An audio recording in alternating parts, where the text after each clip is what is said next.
유비가 익주를 손에 넣자 손권은 형주를 돌려받기 위해 잔꾀를 부립니다. 제갈근의 가족을 감옥에 가둔 후 제갈근을 유비에게 보내지요. 제갈근이 자신의 가족이 다 죽게 생겼다며 하소연을 하자 제갈량이 유비에게 울면서 형주를 돌려줄 것을 호소합니다.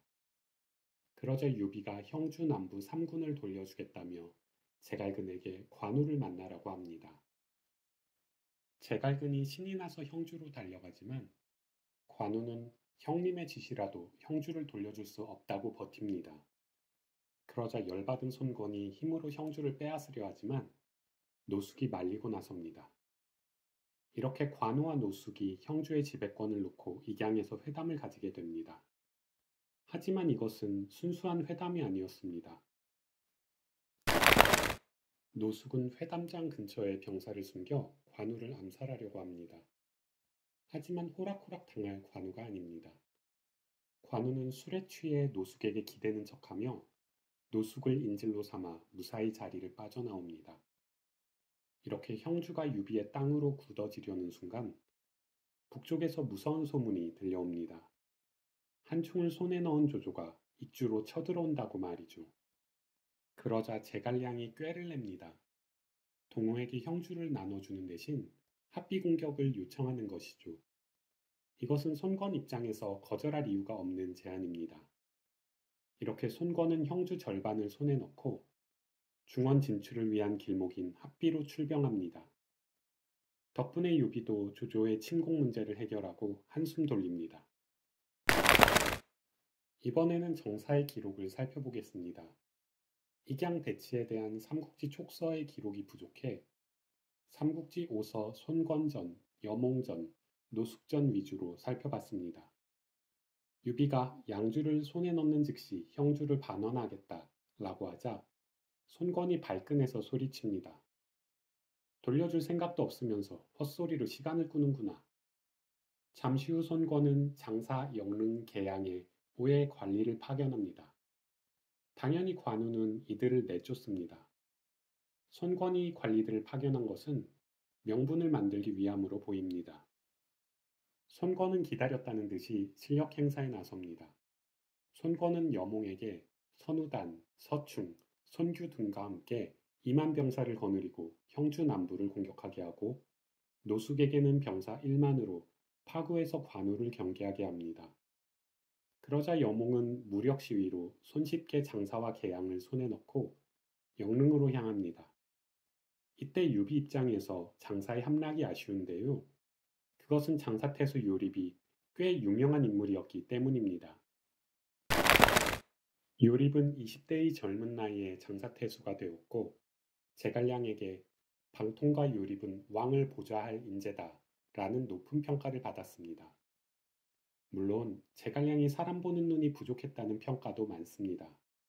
그런데 여몽이 장사로 쳐들어오자 요립은 제대로 싸워보지도 않고 익주로 달아납니다. 요립은 훗날 파군태수를 거쳐 시중의 자리에 오르지만 입을 함부로 놀리다가 몰락합니다. 요립은 자신이 제갈량 다음으로 높은 관직에 올라야 한다고 생각했고 관직에 대한 불만으로 막말을 퍼붓습니다. 이미 죽은 선황제 유비와 관우를 포함해 수많은 초계 인물들을 거침없이 비난했죠. 결국 요립은 이민족들이 거주하는 문산으로 귀향을 가지만 희망을 잃지 않습니다. 제갈량이 요립의 재능을 아깝게 생각해 다시 불러줄 것이라고 기대한 것이죠. 하지만 제갈량이 북벌 중에 사망하자 요립은 눈물을 흘리며 중얼거립니다. 남은 생을 이 민족과 살게 되었구나. 다시 본론으로 돌아오겠습니다. 장사와 계양과 달리 영릉태수 확보는 여몽에게 항복하지 않고 굳게 성을 지킵니다. 그러자 여몽은 학보와 친분이 있는 등현지에게 다음과 같이 말합니다. 유비는 한중에서 하우연에게 포위되었고 관우는 남군에서 손권 장군의 공격을 받고 있소. 이처럼 유비와 관우는 제 한 몸 지키기 급급한데 어찌 이곳을 구하러 오겠소.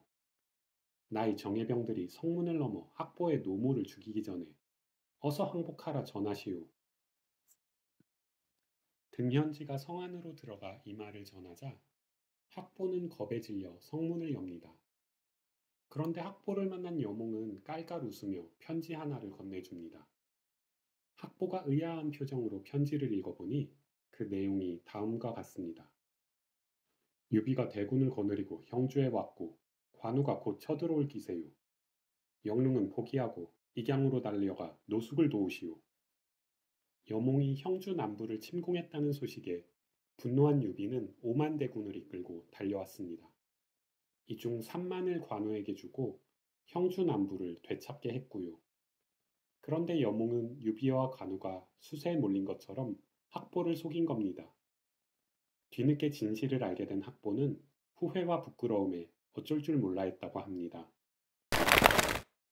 이렇게 장사, 계양, 영릉을 모두 손에 넣은 여몽은 익양으로 달려갑니다.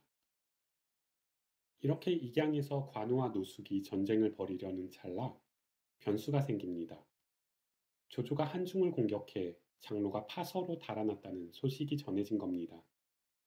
한중이 조조의 손에 들어가게 생겼으니 유비는 형주에서 손권과 싸울 여유가 없어진 거지요. 서둘러 익주로 돌아가 조조의 남침에 대비하기 위해 유비는 관우에게 노숙과 회담을 하게 합니다. 이때 양쪽 장수들이 한 자루의 단도만 가지고 만났다고 해서 단도부회라는 이름이 붙여졌다고 합니다. 회담이 시작되자 관우가 먼저 입을 엽니다.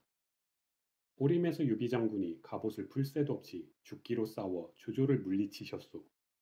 어찌 우리의 공을 무시하고 땅을 뺏으려는 거요. 그러자 노숙이 반박하기 시작합니다. 당시 유해주는 세력이 다해 숨을 곳을 찾을 뿐 형주는 꿈도 꾸지 못했소. 그래서 손장군께서 땅을 나눠주고 힘을 보태 유해주를 구해주셨소.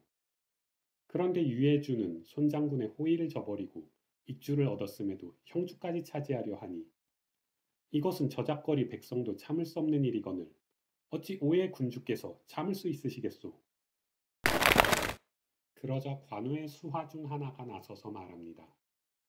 영토란 덕이 있는 사람이 차지하는 것인데 어찌 동호만 소유하려 드는 게요. 연희에서는 이 말을 한 것이 주창이라고 나옵니다. 이 말에 노숙은 소리를 지르며 반박했고 관우가 상황을 정리합니다. 이것은 나라의 일인데 이 사람이 무엇을 알겠소.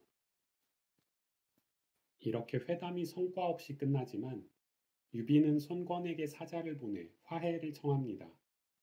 그러자 손권은 제갈근을 유비에게 보내 동맹 조건을 조율합니다. 양쪽은 상수를 경계로 동쪽인 장사, 강하, 계양은 손권이, 서쪽인 남군, 영릉, 무릉은 유비가 가지기로 합의합니다.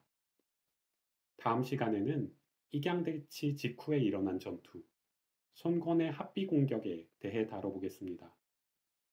너무나도 유명한 장류가 온다, 류 라이라이의 진면목을 살펴보겠습니다. 감사합니다.